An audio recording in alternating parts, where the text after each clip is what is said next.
This Tennessee History for Kids video is sponsored by the Memorial Foundation, bringing alive the history of the volunteer state.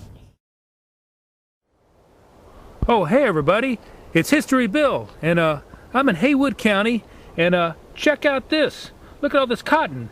I've been picking cotton and working my way through West Tennessee, and I'm on to Memphis, where I'm going to trade it at the Memphis Cotton Exchange. I'm not kidding, that's exactly what I'm going to do. And I got to get going because Memphis is that away, about 50 miles, so here we go.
Oh, yes, sir.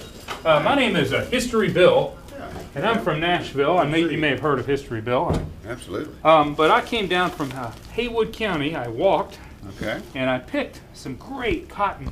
And I was looking for a man named Calvin Turley of Turley Cotton Company. That's me. Oh, that's you. Well, as you can see, sir, this is genuine grade A cotton. So can you give me some money for it? The answer to that is yes, but we need to see what kind of grade you got. Grade? Like A, B, C, D? Well, something like that, but we call it middling, strict low middling, strict ordinary, things like that. Well, do you put it under a magnifying glass here? Or? We're going to go to the sample room and look at it. Oh. Bill, it's about 3 blocks down. 3 blocks. Well, I've come 38 miles. I can go 3 blocks. What's another 3? All right. Well, we'll go to the sample room and we'll tell them what they say. We'll come back here with our grades. Okay. All right. Well, thank you, sir. Okay. All right. Nice to see you.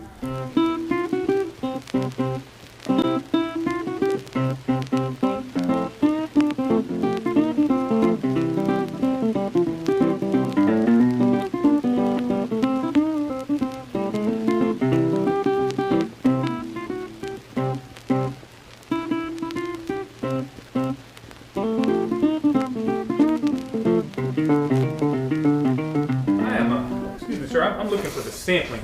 You got it. Oh, this is it? You're in the right spot. Oh, okay. Well, thank you, sir. My name is History Bill. Keith Elser. And I have come here from Haywood County with some genuine, hand-picked Haywood County cotton. Okay. And there's some folks from a place called Turley Cotton Company sent it down here to get a grade of A+, they said, a grade. Maybe you can help me with that grade. Okay, yep, we can do it. We'll pull it out and look at it. Oh, okay, we'll pull some out. Let's see what we have. It's a good quality, good color, good characteristics. What's the most valuable color, white or yellow? White. White. White. So the whiter and the less the trash, The better. the better. Right. Huh. And what are you doing with your thumbs there? Okay. Basically, this is not a big enough piece of cotton, but what I'm going to do is check the fiber links. Uh-huh. Make like a T out of your knuckles, or out of your thumbs, and you just kind of roll your knuckles down. Once I break it, I will go through and pull it same way, about 5 times. Then you come back and you pull it again. And there you have the actual fiber links. What do I have here? Average, probably you're looking at the strict low middling piece of cotton. Strict low middling. Let's remember that. Strict low middling. Strict low That's kind middling. of like a C plus, isn't it? Pretty much. A C plus. So do I sell you this here, or do you take it all here? Well, you can go back to the office Oh, okay. and tell them that you have a strict-low middling inch and a 16, and Okay. they'll give you a price on it. Plus, I've got some allergies from all this cotton. There you go. Maybe I'm not cut out for this kind of work. Right. All right. Well, they told me that this was strict low middling. Okay. So what would that tell us it's worth? Well, you're going to get about 65 cents a pound for that 10 pounds. $6.50. Something like that. Man, that's the hardest. That's a long walk for that money. But you know, while I'm here, so this is the old Memphis Cotton Exchange. Is there anybody here who can tell me anything about? Well, Don Bailey. Oh, Hey, Bill, I'm Don. How are you? Don, how are you? Great. well, I guess you probably heard the story. I'm the guy that came down here with a 10-pound bale of cotton. I got $6.50 for it, which is, between you and me, that's not as much as I hope. But while I'm here, this place used to really be the exchange. That's correct. People would be on this floor. They would come in at 10 o'clock in the morning. They might have farmers that were looking for a price to get to a certain level that they could sell their cotton. They were looking for their fellow cotton men, looking at somebody, trying to find somebody to sell some cotton to, or a buyer might be trying to find somebody that they could buy cotton from. And when did this place peak as far as activity? Wonder. The peak activity would have been a few years after World War II. I think in the early 1950s, memberships in the Memphis Cotton Exchange got close to $20,000. $20,000. That's a lot of money back then. Well, let's just say that might be like a couple $100,000 today. So you're probably pretty well off if you were down here on the floor. Well, you might be well off, but you might not be well off for long. Now, there's something I want you to, if you don't mind, can you show me over here?